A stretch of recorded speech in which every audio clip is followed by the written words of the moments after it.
Assalomu alaykum. Hurmatli kuzatuvchilar, yaxshimisizlar?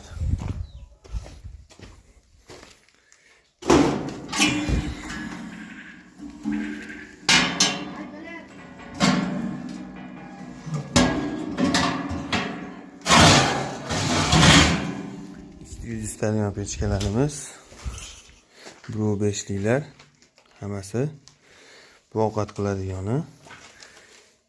Ishga bitta baho berib bersizlar, chaylariga, sifatlariga.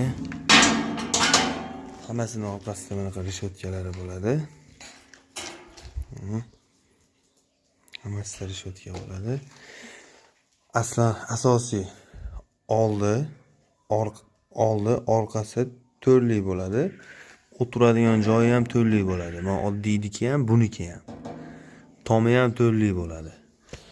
Yonboshliklari 2.2, 2.4, 2.5 bo'ladi. Har xil holatda keladi bu. Eng yupkasi 2.2 qo'yilinadi.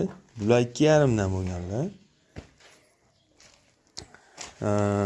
Ko'pchilik hamma yo'q to'rlik deb sotib qo'yapti pechkalarni. Hali qanaqa pechka desa to'rlik pechka deb qo'yapti. Hali odamlar ishonib to'rlik ekan hamma yo'q deb olyapti. Yo'q, bu pechkani hamma yo'g'i to'rlik bo'lmaydi. Sabab u zakazga qilinadi. Постоянный gaz bor joyga to'rlik qilinsa bo'laveradi hamma yo'g'ini. Hamma yo'g'ini to'rlik qilib ko'mir o'tdan yoqaman desangiz, rasxod ko'payib ketib qoladi. Mana akalar, kraskalangan varianti pechkamizni. 1.5liklar bular. Oddiylari 1.5, ovqat qilib bo'lmaydi oddiylari. Mana bunisi esa 1.30lik. 1.30likda oddiyki bu.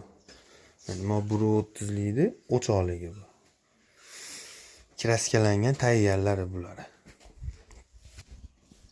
Bu oddiylarimizni 1.200.000 so'm beryapmiz. Truba rishotka hamma yo'g'ini solib beryapmiz. O'choqligimizni 1.5ligini 1.450.000 so'm beryapmiz. Bez kraska holatda. Kraskasiga ko'ngildan chiqarib qo'shilib oladi. Ko'ngildan chiqarsanglar sep beriladi. Kraskasi deyarli bonus sifatida. Sog' bo'lasizlar, tinch bo'lasizlar. Zakazlar bo'lsa bemalol aloqaga chiqarasizlar. Xizmatdamiz.